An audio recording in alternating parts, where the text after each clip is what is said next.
if you're not having fun with all of this, then what is really the point?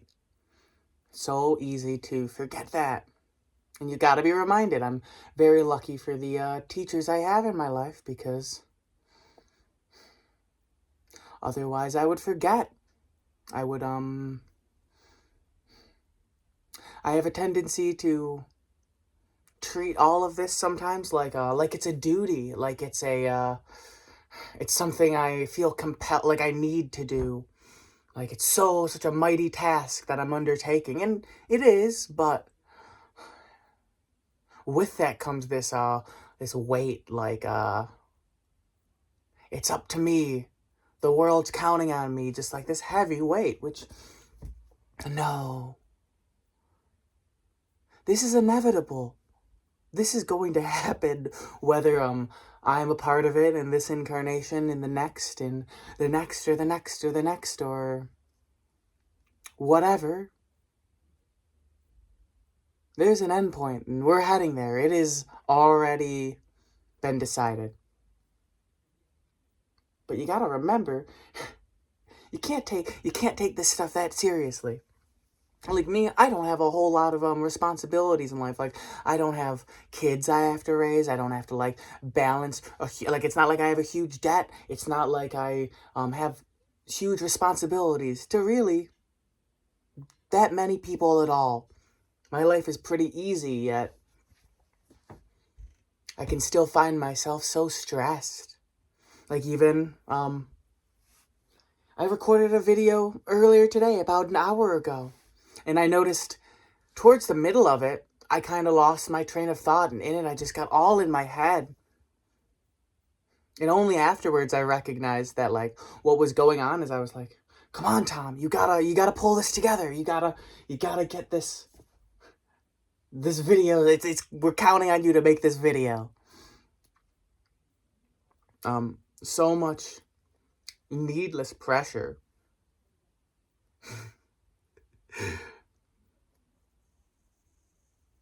It's like, why bother? Like, one of the reasons I make these videos is because I found the most effective way for me to always keep my mind devoted to my source. Always trying, a way to keep me remembering where I am, what all of this is, that I'm resting in God.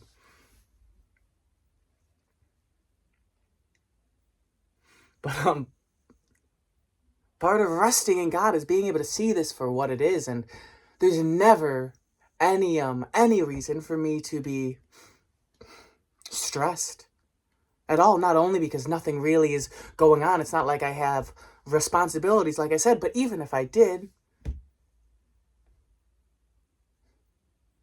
do I not profess my love to a God that will protect me, that a God that will provide for me, that is a God that is an extension of itself, and therefore I am an extension of my God? And if that God is pure and wholly good, that just by being myself, I will also be whole and purely good? If that's the case, then you don't really need to worry about anything, you know? You just gotta remember to have fun. Like, I don't really know how I fall on the whole, like, you know, when people talk about this being a video game? Like, there's cheat codes and you can hack into the game if you need money or whatever and all that stuff, and you can get into a lot of just, like, the mechanics of video games, I find, can sometimes create a structure that is not as pure as the reality that I found myself to actually be in. Because, like, yeah, you can play a video game, but, like, you can use cheats to give yourself what you want. But, like, have you ever played Sims and just kept giving yourself more money? At least when I do that, I just get bored. And whenever I start using the cheats is usually an indication that I'm going to stop playing the game, because when everything is just available and there is no when it's just like a simulator, then I tend to lose interest. There needs to be not necessarily stakes, because there's no stakes in The Sims. Like, the world's not going to end if you aren't playing The Sims correctly. But it's fun to feel involved in, like, that fake sense of something's on the line when you're in middle school playing a soccer game before, like, it really matters that you have to win and stuff. You're just playing a game. Like, I like that. I like that. But the idea of hacking, it just kind of defeats the purpose. Like, if you want to go with the video game metaphor, it's much more like, and I hate the word NPCs because that comes with a lot of negative connotations, but if this is about spreading the word and letting people know, awakening people to the reality of what's going on, it is like recognizing the characters that don't know that they're players and letting them know, hey, no, you actually have a controller here. You're allowed to play too. You're not just watching a cutscene go on. You can play. That's what the game is. That's what I've experienced. So that's when I feel the most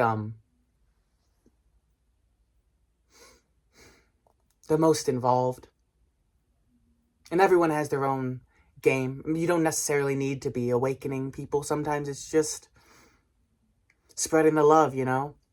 When you can, like, someone's asking for money and you give them that money and you, like, see the genuine joy in their eyes and you feel that, like, you really feel that joy and you're able to, like, share it back, and it's like we're both holding mirrors up to each other, shining light, and the light just keeps reflecting back and back, just, like, accumulating.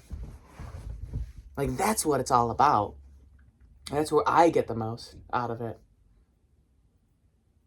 But if you're just playing to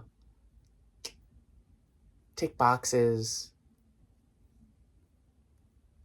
achieve achievements, what's it for? What are you getting out of it?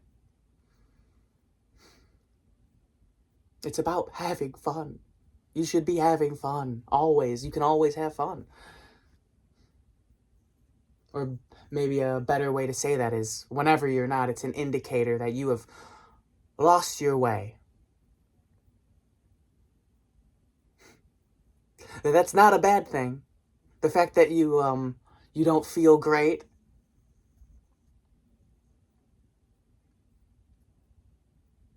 it doesn't mean that you should feel worse. Not at all. So much of the time I will get into a place where, like, I'll have a vague remembering of where I am and what this is, and, like, I'll be able to say the words of my belief and recite my faith and kind of trick myself into being like, I know the general shape of what I'm supposed to be, so I will do the little dance movements that person would do. But the joy, the levity, the light, it's missing. That's not it's not truly present, and you can just find yourself not truly alive.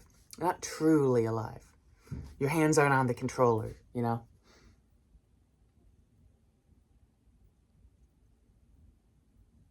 I don't really know how to wrap this up. I feel like I've been trying to for a bit, so I guess I will here. I hope you have a wonderful rest of your day. Peace. Have fun.